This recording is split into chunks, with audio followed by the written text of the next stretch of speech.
I was staring at my laptop screen at 2 in the morning when the impossible happened. The email notification pinged, and my heart stopped. The sender's address, ryan.morrison.navy@gmail.com, my son's email. The email I hadn't been able to delete for 10 years.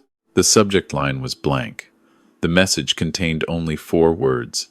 Dad, is this you? My hands were shaking so badly I could barely type. Ryan was dead.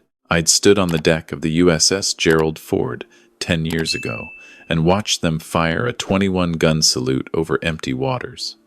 I'd accepted the folded flag from the admiral. I'd scattered flowers where they told me his ship had gone down. But his email was right there, unread, waiting. I need to back up. I need to explain how we got here, because I still don't understand it myself.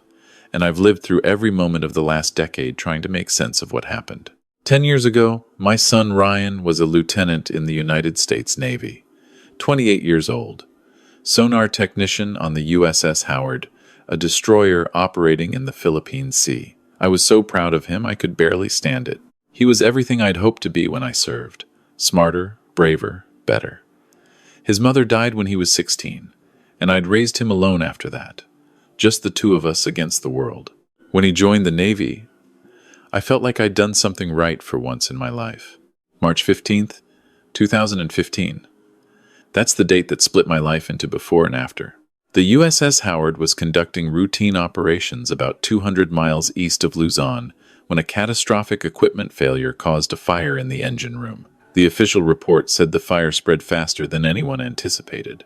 The crew had 17 minutes to evacuate before the ship started taking on water. 17 minutes sounds like a lot until you're trying to get 300 people off a sinking destroyer in the middle of the Pacific Ocean. Ryan was in the sonar room when it happened, below decks. The last communication from him was a radio call saying he was helping 3 junior sailors find the evacuation route through the smoke. That was the last anyone heard from any of them. The Coast Guard searched for 2 weeks. They found debris. They found life vests. They found some personal effects. They found 12 bodies, but they never found Ryan. After 2 weeks in the Pacific, the Navy declared him lost at sea, presumed dead. They didn't have a body to give me, just his service medals, his wallet that somehow survived in a waterproof compartment, and that folded flag. The memorial service was on a Tuesday. I remember that because Tuesdays were always our phone call day when Ryan was deployed. Every Tuesday at 6 p.m. Pacific time, he'd call if he could. For 3 years, I never missed a Tuesday call.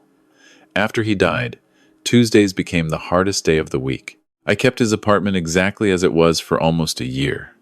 His laptop was still on his desk, logged into his email. I used to sit there sometimes, reading through old messages we'd sent each other. Stupid stuff, mostly. Links to articles about vintage cars. We both loved classic Mustangs. Photos of food he ate in port cities. Complaints about the quality of coffee on the ship. Eventually, I forced myself to pack everything up. But I couldn't delete the email account. I changed the password to something I'd remember, and I kept it active. I told myself it was because it had important memories. But really, I think I just couldn't stand the idea of that final connection disappearing. For 10 years, the only emails that came to ryan.morrison.navy@gmail.com were spam, pharmacy offers, fake lottery winnings, crypto scams, until 2 a.m. on a Wednesday in January 2025. Dad, is this you? I stared at those 4 words for probably 5 minutes. My first thought was that it was some kind of cruel scam. Someone had hacked the account. Someone was trying to hurt me or steal from me or God knows what. My second thought was that I was losing my mind. That grief and insomnia and too many nights alone in this house had finally caught up with me, and I was seeing things that weren't real. My third thought, the one I barely let myself acknowledge, was, what if? What if somehow, impossibly, it was him? I typed back with shaking fingers, "Who is this?" The response came immediately, like whoever was on the other end had been waiting, watching for my reply. I don't know. That's the problem. I don't know who I am, but I found this email password in an old notebook. The name is Ryan Morrison. Is that me? Are you my father? I felt like I'd been hit by a truck. The room spun. I actually had to put my head between my knees to keep from passing out. This couldn't be real. This was insane. But I kept typing. Where are you? A place called Baylor. In the Philippines. I've been here for, I don't know how long, years. The people here call me Joseph. But that notebook says Ryan. I found it in my things yesterday. There's a phone number too, but I don't have a way to call. Only internet at the cafe. My mind was racing. The Philippines. The USS Howard went down near the Philippines. But Ryan had been dead for 10 years. The Navy searched. They declared him dead. Unless they were wrong. Unless somehow he survived. I looked at the clock. 2:15 a.m. I didn't care. I grabbed my phone and called the only person I could think of who might help me make sense of this. Commander Sarah Chen, who'd served with Ryan on the Howard and survived the sinking. She'd moved to San Diego after her discharge, and we'd stayed in touch over the years. She was the only person who understood what it was like to have been there that day. David? Her voice was groggy with sleep. What's wrong? I need you to tell me I'm not crazy, I said. My voice sounded strange to my own ears. I just got an email from Ryan's account. Silence on the other end. Then, what did it say? I told her everything. The email, the messages. Baylor, Philippines. The name, Joseph. David, she said carefully. Ryan's email account. Anyone could have hacked it. This could be someone who knows about the Howard incident, trying to... I know how it sounds, I interrupted. But what if it's real? What if he's alive? Sarah, what if he survived and we left him there? The search was thorough, she said, but I could hear uncertainty creeping into her voice. But, I mean, the currents in that area are strange, and there are hundreds of fishing villages along that coast. If someone was injured, had amnesia. Is it possible? I asked. Tell me straight. Is it possible he could have survived? A long pause. It's possible, she finally said. Not likely, but possible. The 3 sailors who were with him, we never found them either. We always assumed they went down with the ship, but the section they were in, there was an exterior hatch. If they got it open, I was already opening a new browser tab, searching for flights to Manila. What are you doing? Sarah asked. What do you think I'm doing? I'm going to the Philippines. David, wait. Think about this. This could be a scam. You could fly halfway around the world for nothing. Or I could find my son. I heard her sigh. Then, let me make some calls. I still have contacts at Naval Intelligence. If someone's using Ryan's identity fraudulently, they'll be able to trace it. But if this is real, if there's any chance this is real, will you come with me? I asked. If it's him, I'll need someone who knew him, someone who can verify. Of course, she said without hesitation. But let me do some homework first. Give me 24 hours. I went back to the email. I'm coming to find you, I typed. Can you tell me anything else? Anything you remember? The response took longer this time. When it came, it made my chest tight. I remember water and fire and being so cold I thought I would die. I remember a boat, an old man pulling me up. I remember waking up and not knowing anything. Not my name, not where I was from, nothing. Just pain and confusion. The fisherman who saved me, Vicente, he's dead now. Died 3 years ago. But his family, they took care of me. Called me Joseph because I couldn't tell them my real name. I've been working on their boat, living in their village. Yesterday I was going through some old things Vicente saved from when he found me. And there was this waterproof notebook. It had this email address and password written inside. And a note that said, if anything happens to me, email Dad. I had to try. I read the message 3 times. Tears streaming down my face. Sarah called me back 18 hours later. I found something, she said. Or rather, I found nothing, which is interesting. What do you mean? I had my contact at NI run a trace on the email IP address. It's coming from an internet cafe in Baylor, exactly like he said. No VPN, no spoofing, just a straight connection from a local cafe. I also had them check for any financial fraud connected to Ryan's identity in the past 10 years. Nothing. No one's tried to access his bank accounts, apply for credit, anything. If this is a scam, It's the weirdest one I've ever seen. So, it could be real. I'm not saying that, she cautioned. I'm saying it's not an obvious scam. But David, even if someone is genuinely in Baylor, genuinely has that notebook, that doesn't mean it's Ryan. It could be someone who found his things, or bought them from someone, or... I know, I said. But I have to find out. Will you still come? I already booked my ticket, she said. We leave tomorrow night. The flight from San Diego to Manila took 14 hours. I didn't sleep. Couldn't sleep. I just kept refreshing my email, reading and rereading the messages. I'd asked for more details. Anything he could remember. I remember being good with sounds, he'd written. Like, I can hear things other people can't. Frequencies. Tones. Vicente used to say I could hear fish underwater. I never understood why I had that skill. Does that mean anything to you? It meant everything. Ryan was a sonar technician. His entire job was listening to sounds underwater, detecting submarines and vessels by their acoustic signatures. He used to joke that he could identify a ship by its engine noise the way other people identified songs. I remember being afraid of Tuesdays, another message said. Isn't that strange? Every Tuesday I feel sad, and I don't know why. Our phone call day, the day he died, the day I'd grieved for 10 years. From Manila, we took a smaller plane to a regional airport, then hired a driver to take us to Baylor. It was a coastal town, beautiful, in a way I couldn't appreciate. All I could think about was what we were about to find. Sarah had insisted we have a plan. We'd located the internet cafe where the emails originated.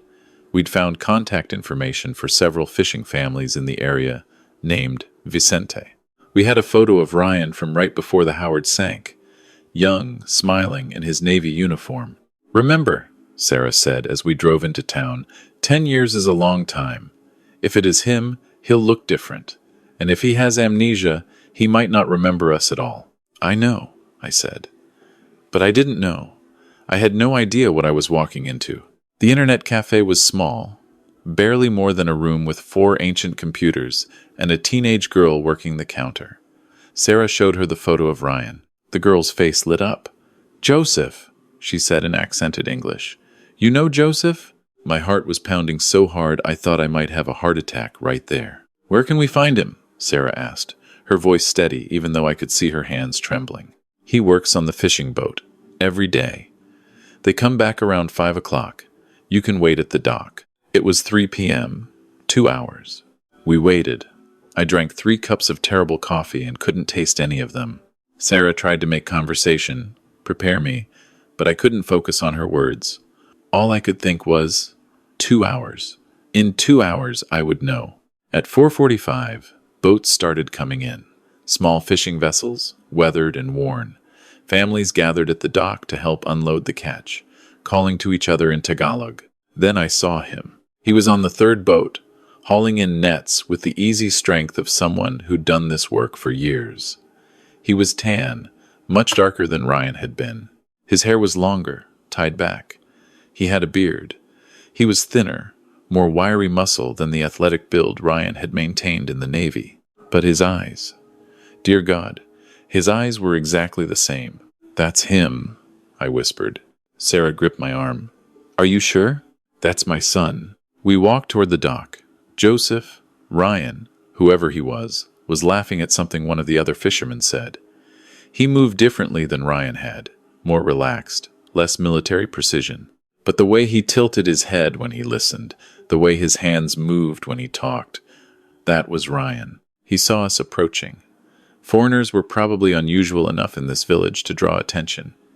He said something to his companion and jumped down from the boat, walking toward us. He stopped about 10 feet away, studying our faces.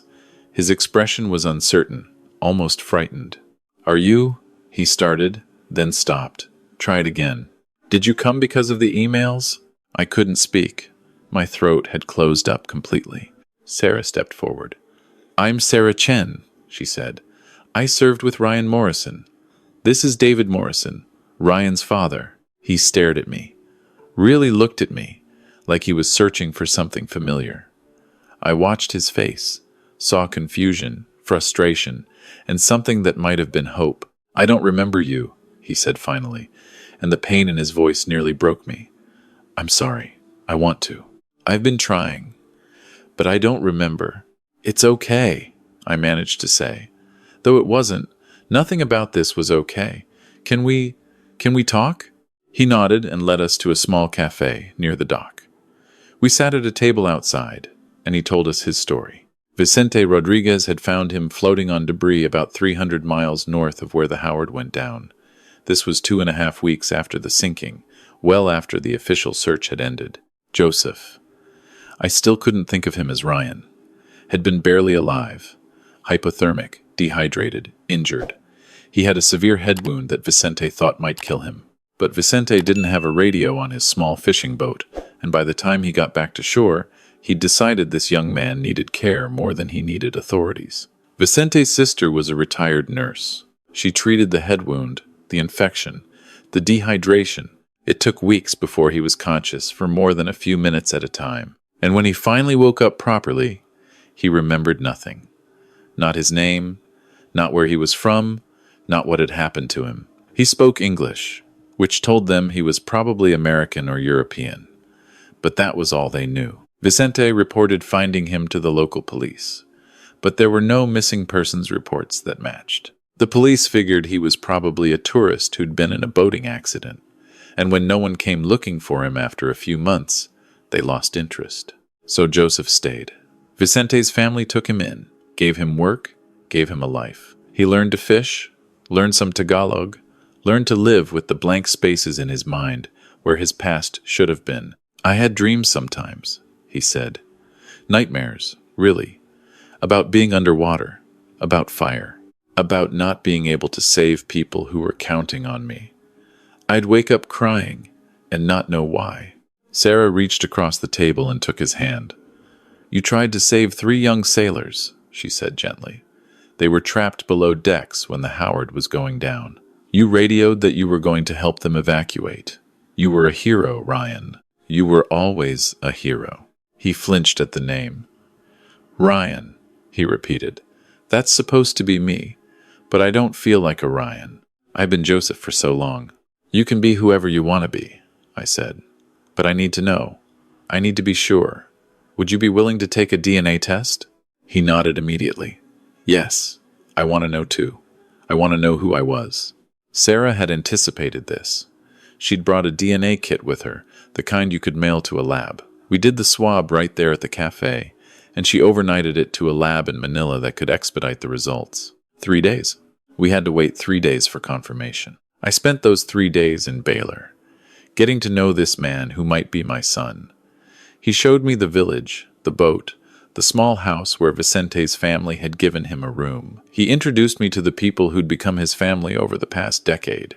And slowly, carefully, I told him about Ryan Morrison, about the kid who built model ships in our garage, about the teenager who wanted to join the Navy like his old man, about the young man who called every Tuesday without fail, about the son who told terrible jokes and loved old cars and could name every type of naval vessel just by looking at its silhouette. Some of it seemed to spark something in him.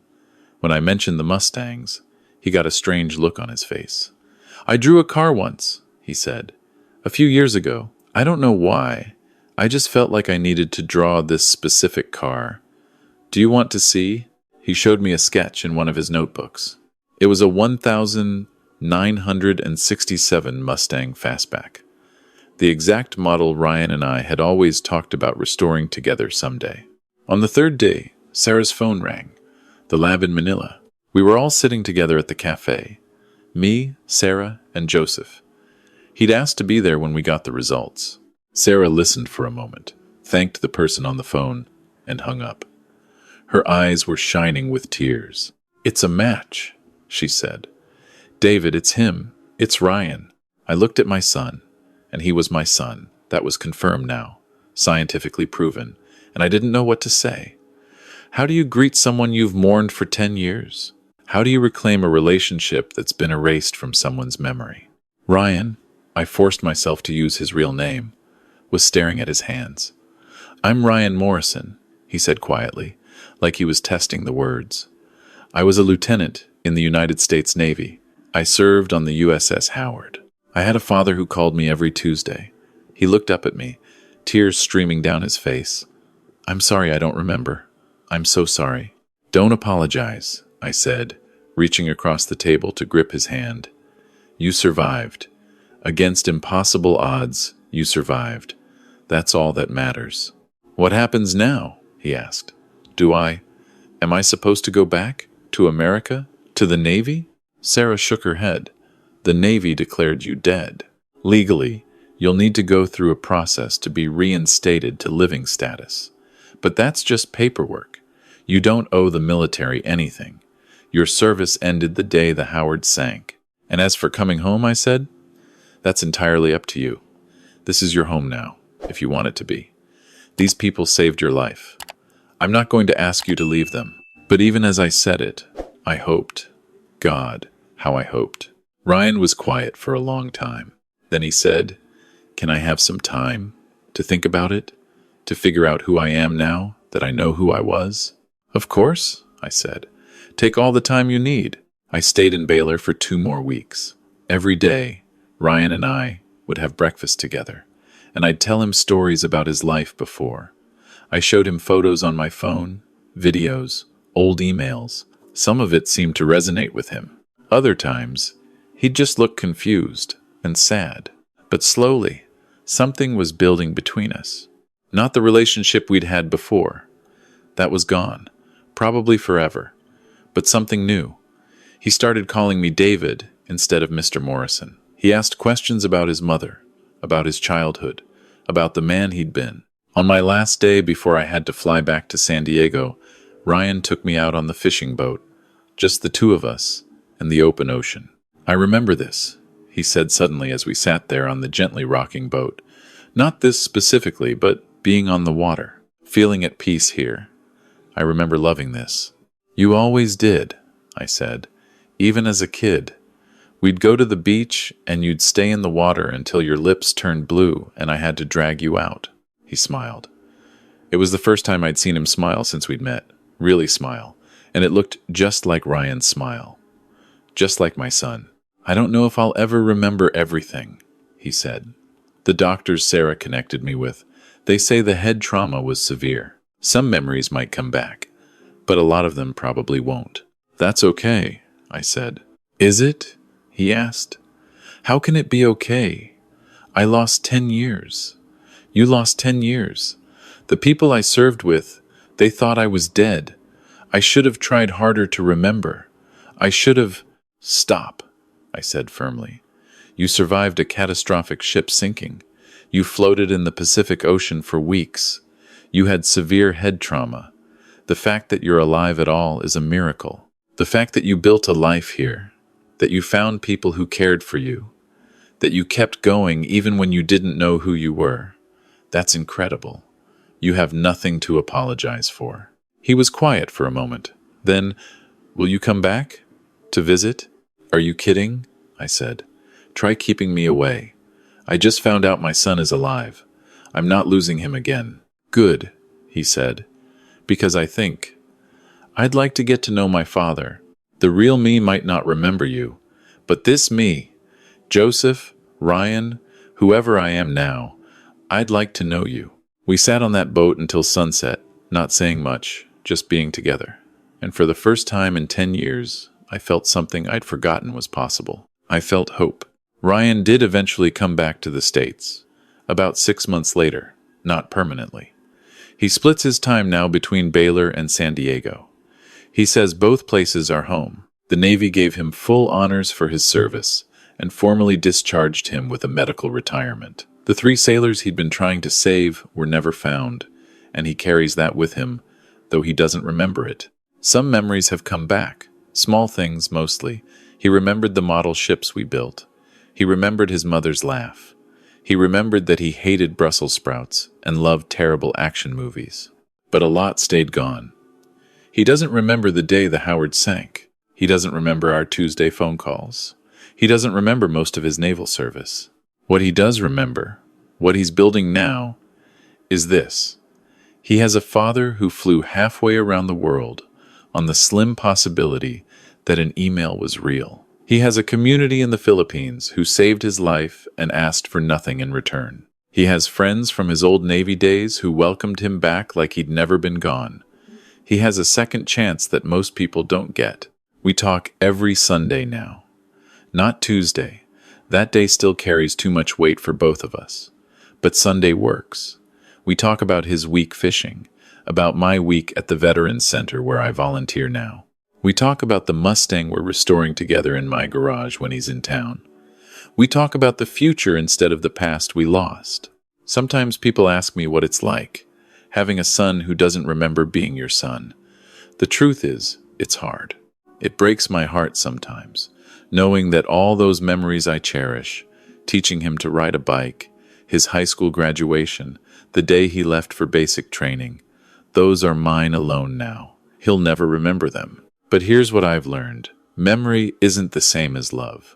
Ryan doesn't remember loving me, but he chooses to love me anyway. Every Sunday call, every visit, every moment we spend building something new together, that's not based on memory. That's based on choice.